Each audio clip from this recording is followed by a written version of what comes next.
Hello, I'm Judit Polgar again, and I'm very honored and happy to have with us John Nunn, who is a three-time solving world champion, a fantastic author of many books, specialist in endgames. He's a judge, he's a composer, and he does many other things as he's a mathematician as well.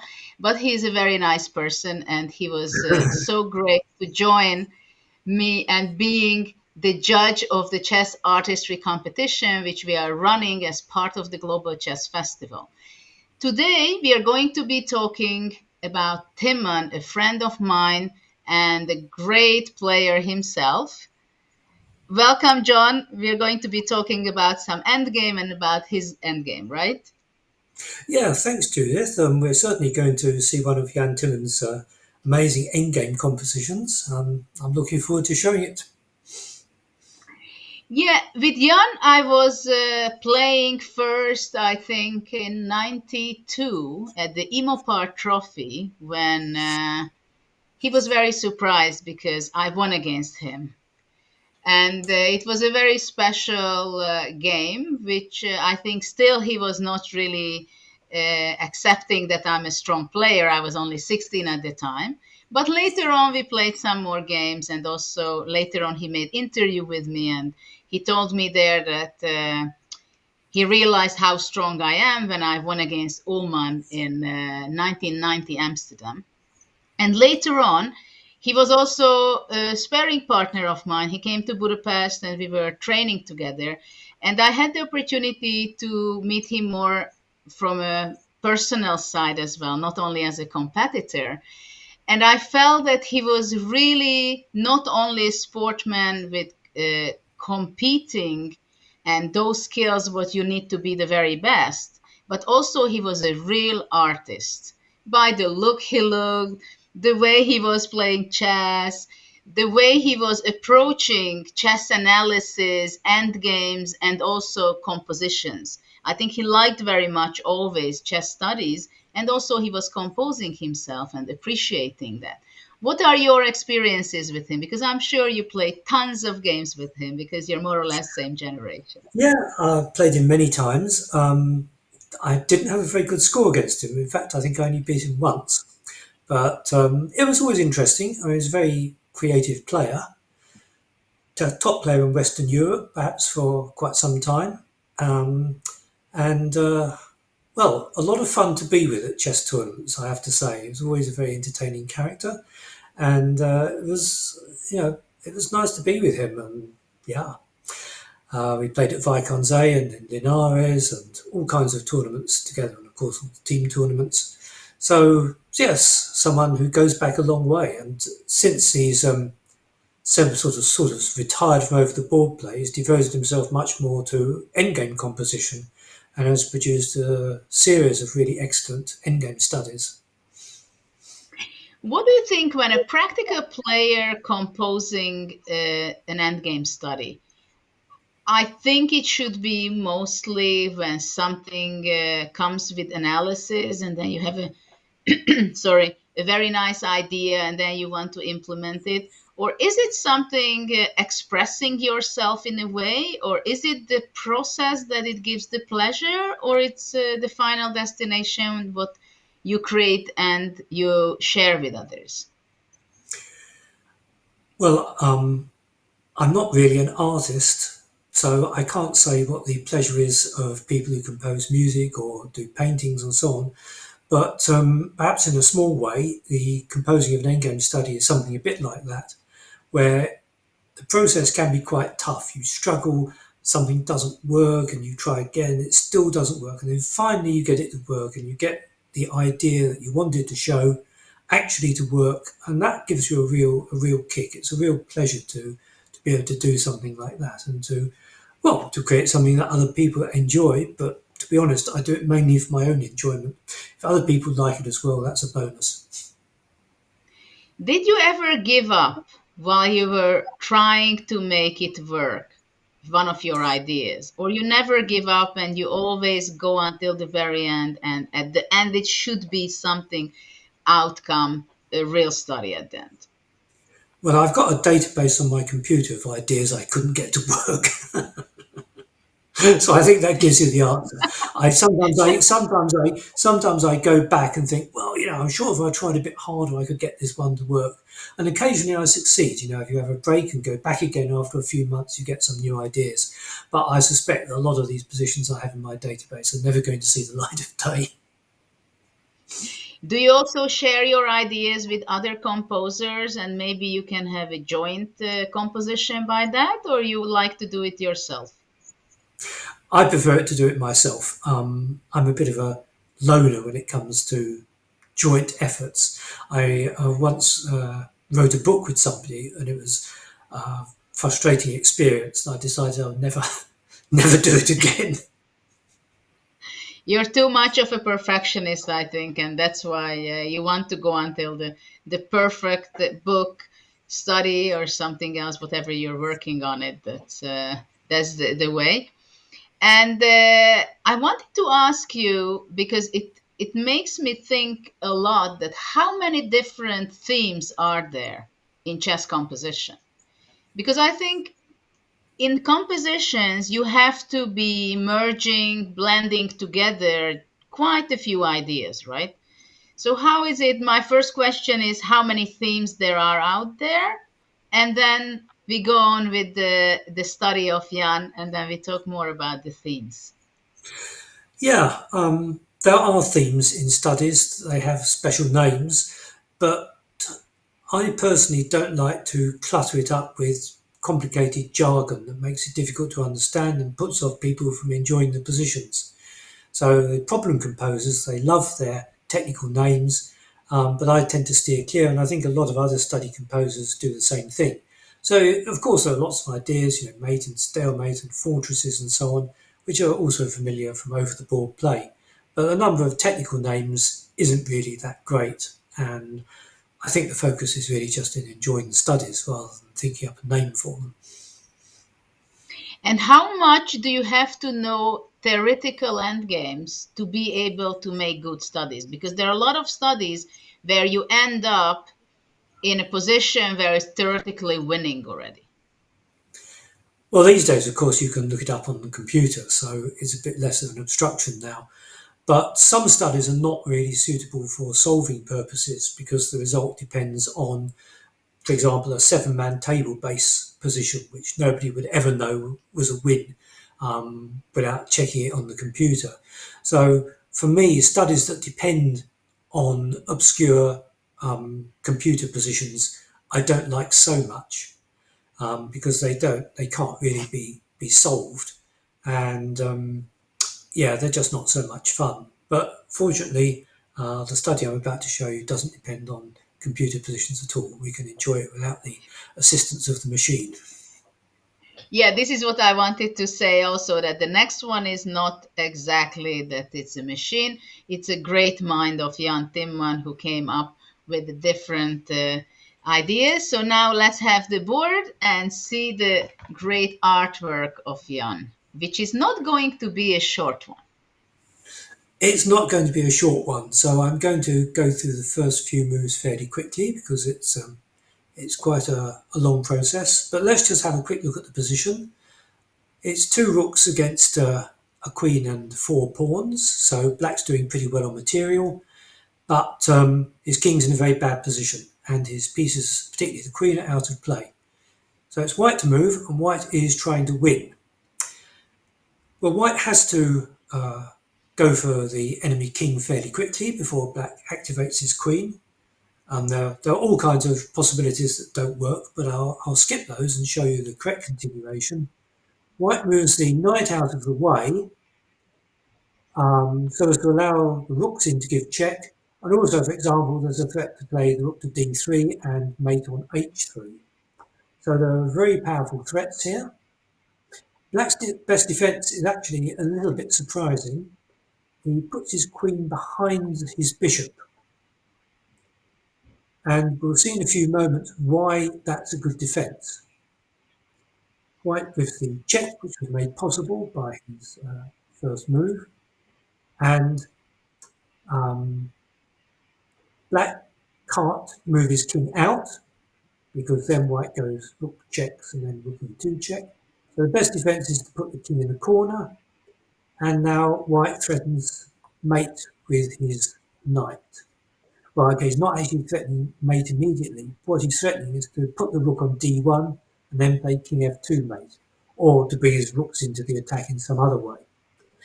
But the main threats are going to be along the first rank. Now we see why black had to put the queen behind the bishop. Because the best defence, and the only way really to block the first rank, is to play his bishop to g1, so as to prevent the mate by the rook along the first rank. And the only way to get to g1 is via h2, and that's why he had to put his queen on b8 so as to defend the bishop in this position and prevent white from taking it. Because if white takes it now, that gives up his queen, and then he can draw.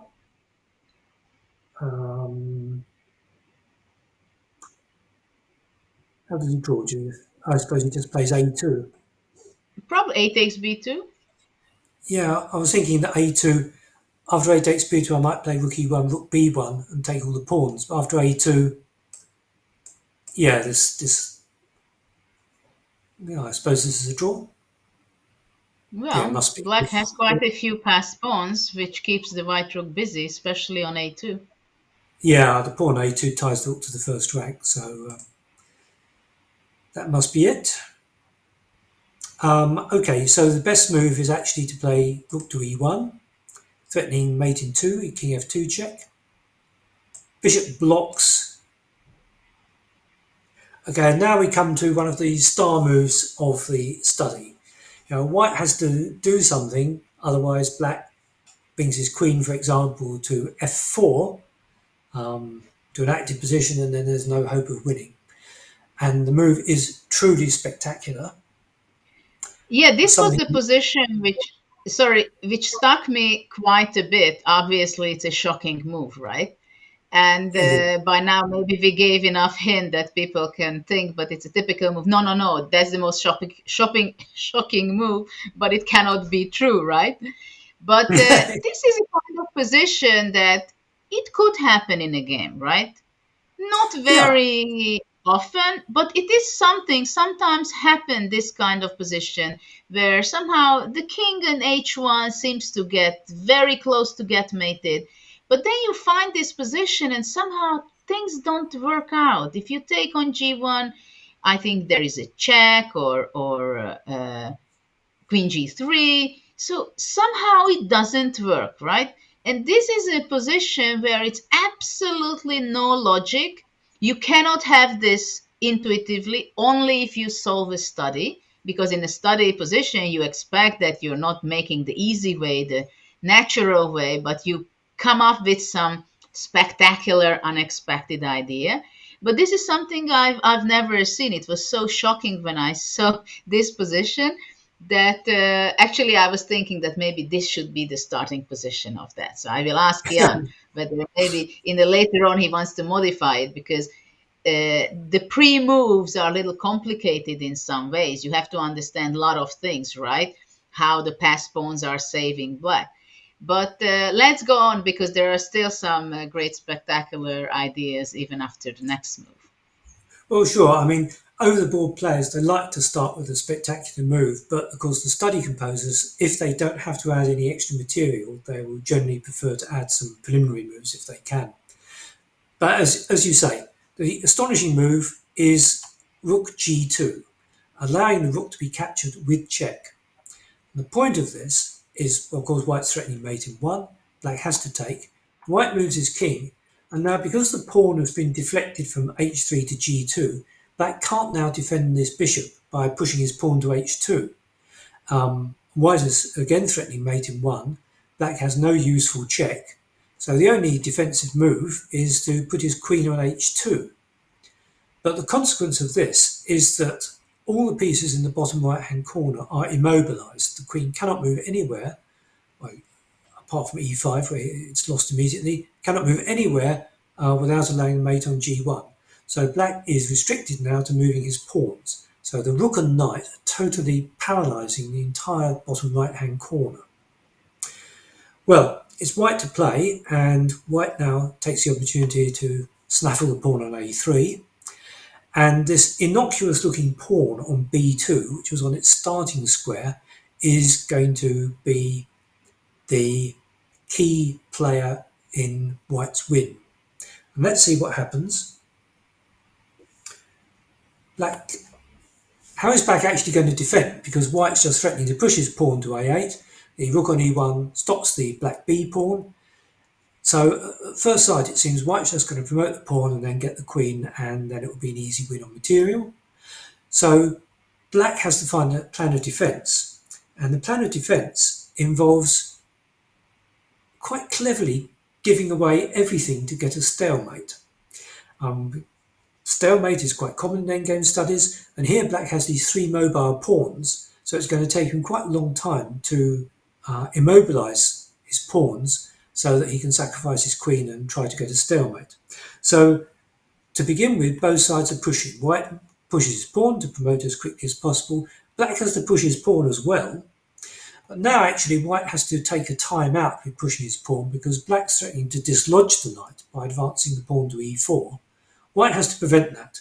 And the only piece he has available for that job is his king. So he moves the king to d3 so that the king can take the pawn when it comes to e4.